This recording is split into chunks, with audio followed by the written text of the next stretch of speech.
is failure to communicate. Some men you just can't reach. So you get what we had here last week, which is the way he wants it. Well, he gets it.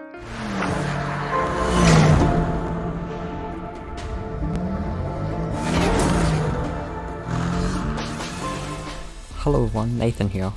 Project Cars 3 is a game embroiled in controversy and divisiveness. As you may have already heard countless times before, the shift of direction towards the casual gamer alienated the fanbase that built the series, and as such was met with overwhelming negativity by many sim racing fans. The botched marketing as a pretend sim was a significant factor that gave it an identity crisis and caused this game to be widely misunderstood among the community, many of whom did not know what to expect from this game.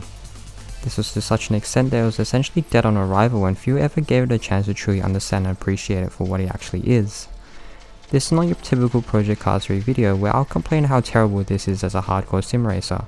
I can't deny that. But it is clear that this game is not targeted at the hardcore sim racer. Rather, it was always designed with the intention of being an offshoot game of the series directed toward the casual gamer. When I say casual, this covers both simcade and arcade races. As countless people have pointed out, Project Cars 3 should have been sold under a different name, to distinguish itself from the simulation races that the series is well known for. What many of you may not know is that Codemasters were essentially responsible for the change. Both the name and direction of the marketing campaign were absurdly changed at the last minute, which I will cover soon. Therefore, this video will evaluate the game through the perspective of a casual racer. I'll work through what you should expect of the title and why casual racing game fans should absolutely give this game a go, as I believe Project Cars 3 is a really awesome game and one of the best in the casual racing landscape, as well as being one of the most underrated and slept on. Here are the chapters of this video. I have also provided timestamps for accessibility. I hope you can learn something along the way.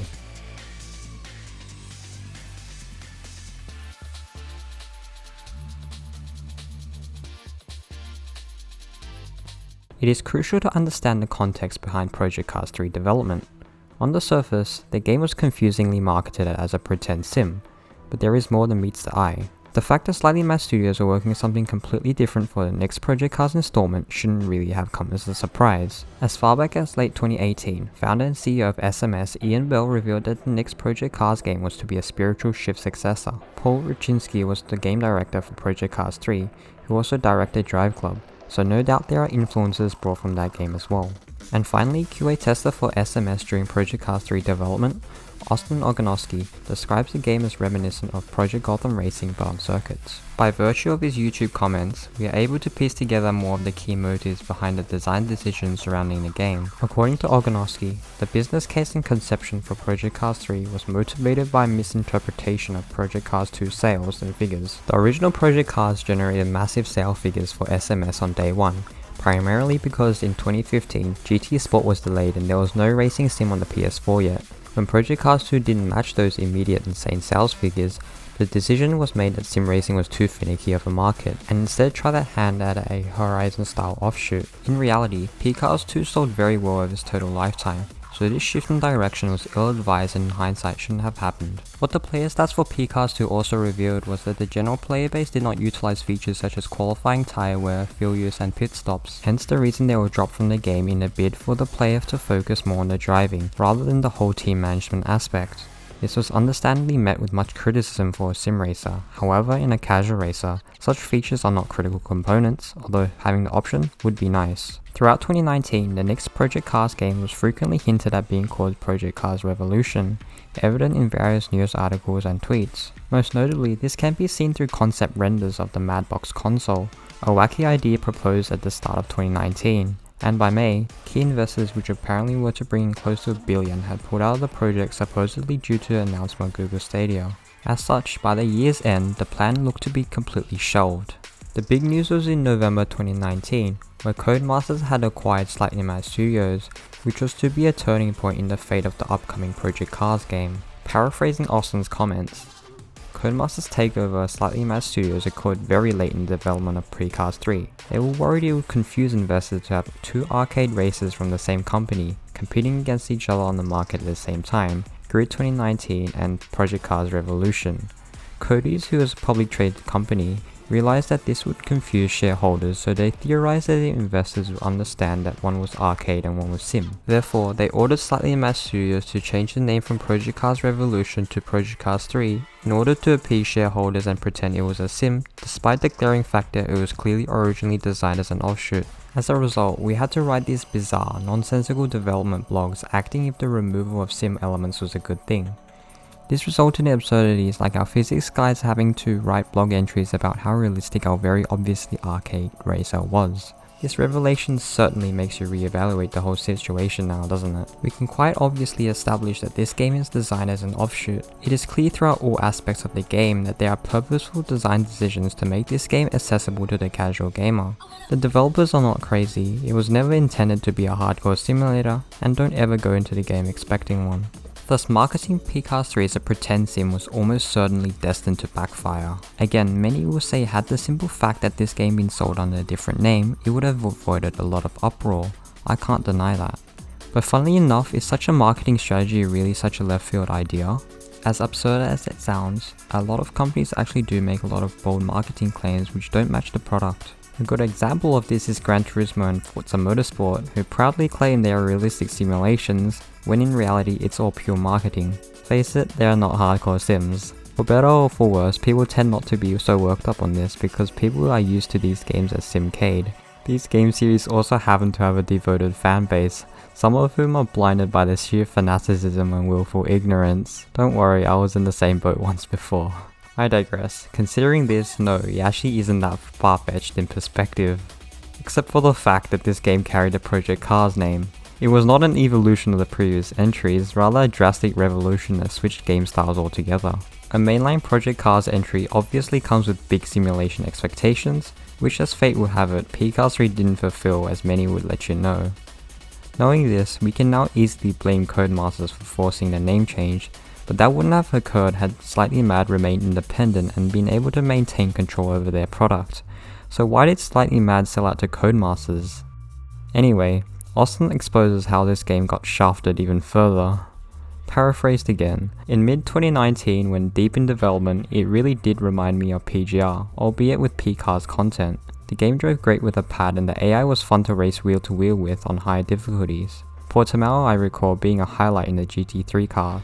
We didn't get all the AI quirks dialed out, they are a staple of the ISI/Madness engine games, but I was pretty satisfied especially because we had close to a year of fine tuning ahead of us. But once the overlords who may have been the publisher Bandai Namco stepped in and demanded the AI to act a certain way, the entire experience fell apart in my opinion. They claimed that the AI were too hard and needed to be racier. First adjustment was to completely nerf the difficulty for the first few hours of career, which content creators immediately discovered and blasted the game for how easy it was. They wanted road racing to be pack-based like NASCAR is, which literally doesn't work if you have even one iota of knowledge about road racing. Therefore, the code was manually adjusted to make the AI run in these absolutely stupid NASCAR style packs. It made the racing awful, but it was a design decision for higher-ups for more exciting racing action. Some of the crazier stuff, like 6 wide starts at Fuji, thankfully never got into the release build. Not because it was immediately canned after one playtest, but because I spoke up and asked why we were intentionally generating chaotic 6 wide starts when we simultaneously had an online safety rating system that punished any sort of contact. This story really makes you consider the fact of higher-ups pulling the strings behind the scenes, and how the game designing experience can be ruined by the sheer domineering influence of the overlords where developers have to do as requested.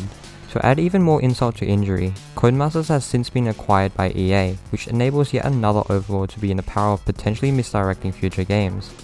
In the past, EA and Slightly Mad had a significant fallout. According to former CEO of SMS, Ian Bell, development of Shift 3 was planned and agreed upon with EA, but 2 weeks before work was set to begin, the project was cancelled without warning. This effectively sabotaged the studio, and EA even attempted to unsuccessfully steal the technology that SMS created to power the Shift games. A tweet by Bell on his view of EA's acquisition of SMS through Codemasters showed that the relationship has returned to being amicable, although in October 2021, Bell would depart from SMS. So there is the bizarre and frenzied story of how Project Cars 3 came to be. And in spite of encountering all these setbacks, the game itself remarkably remains a robust package.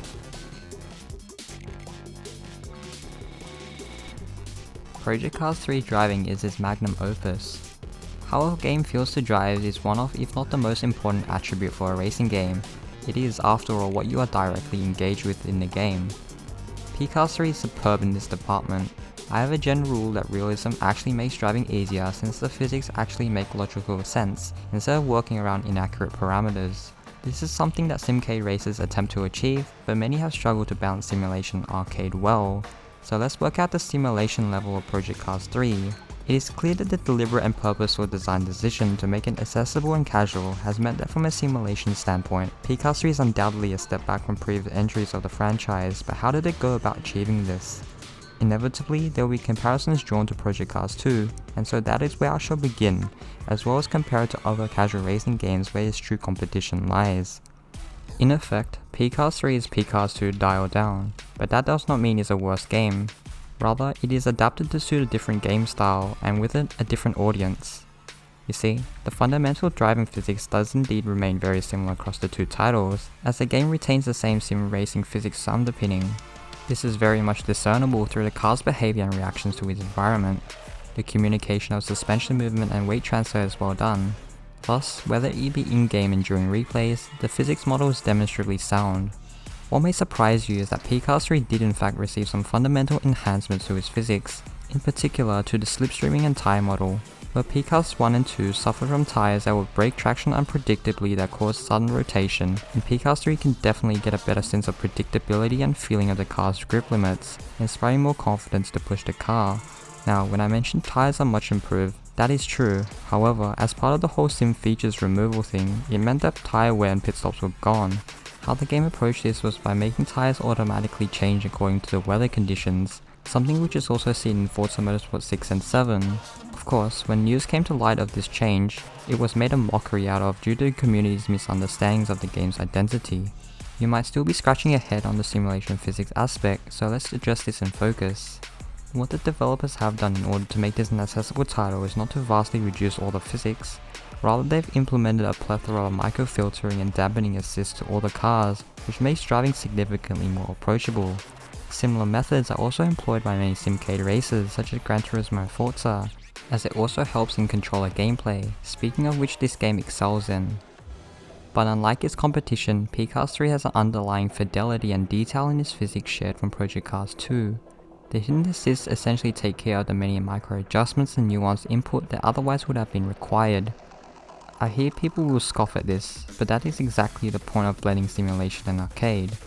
When Ian Bell said sim and fun, this really meant sim and arcade, hence there is often the term simcade. This means that the game really becomes a plug-and-play experience all across the board, and the player is given greater agency to take a lot more liberties that otherwise would have been punished had the same inputs been applied in the previous sim entries. And consequently, yes, the challenge has inevitably reduced. The many details that communicated the vehicle's visceral reactions have been dampened. Extreme vehicles that were once intimidating are now a lot more controllable. This may seem to be a negative as it is objectively a downgrade from pCars 2, but when put in the lens of a simcade racer, the new forgiving nature to the driving model is absolutely valid and actually works as a key strength of Project Cars 3. The reality is that pCars 1 and 2 with their sim focus was generally too difficult for the casual player, especially with the controller.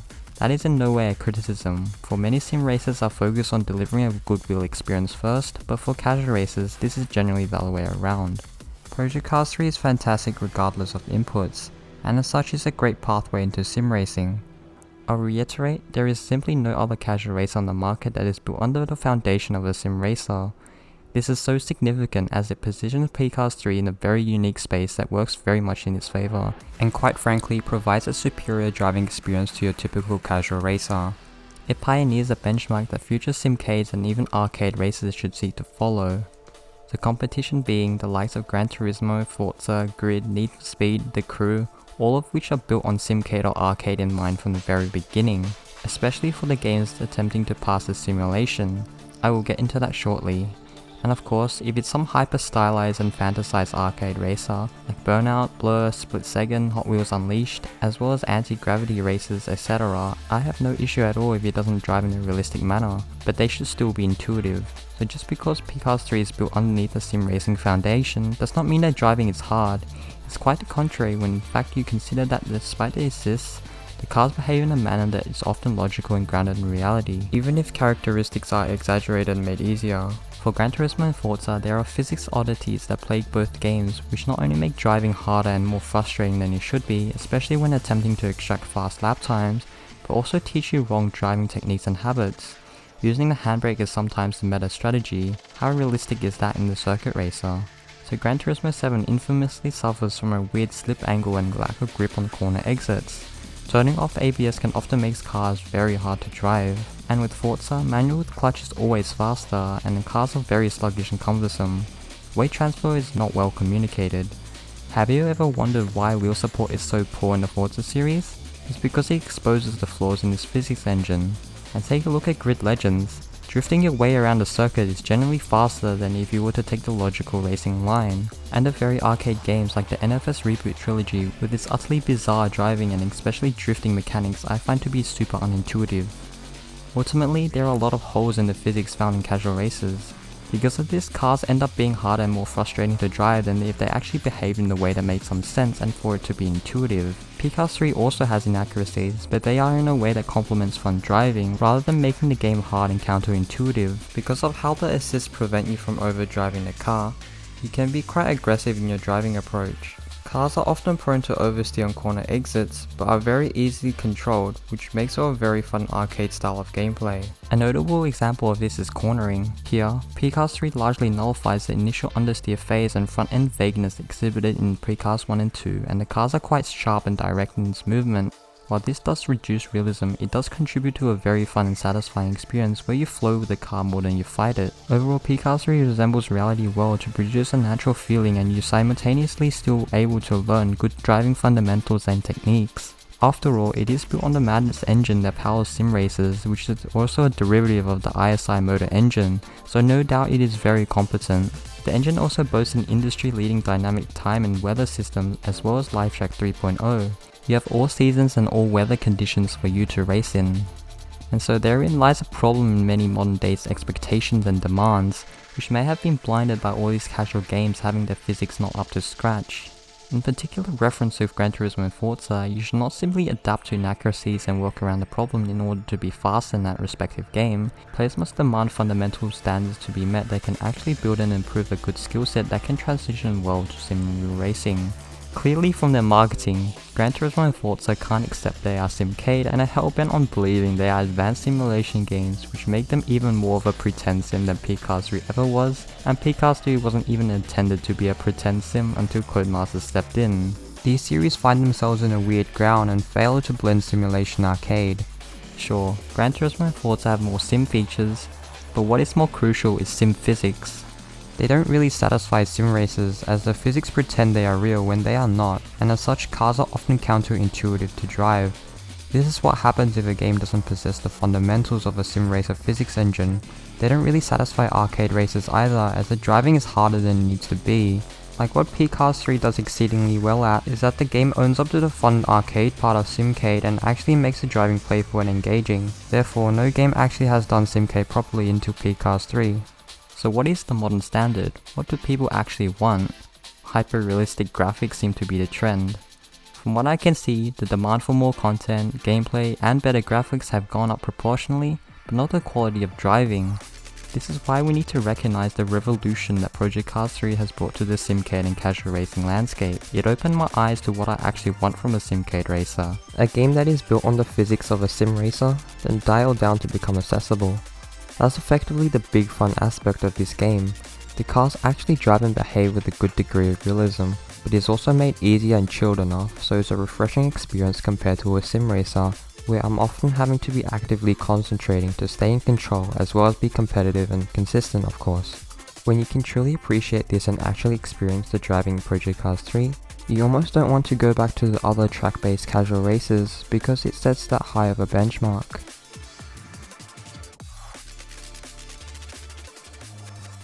If the vast successes of Gran Turismo and Forza as well as fans of Drive Club, Grid and the PGR and Shift series is any indicator, there is 200% a market for this game, no question. It's just that few people actually gave this game a go. Seeing how barren multiplayer activity is on pCars 3, I have created a Discord community for all players of all platforms to gather and organize races. follow the link in the description box below. My purpose is to help raise awareness of what this game actually represents, and to build a strong positive sentiment for this game as it is very misunderstood. There is real potential here for it to become a cult classic and sleeper hit. I don't want there to be a toxic environment where people are shut down if they hold a positive outlook on this game. There are genuinely many good merits that this game possesses, as well as a very clear merit as to why I actually enjoy this game more than other casual races. The driving is revolutionary.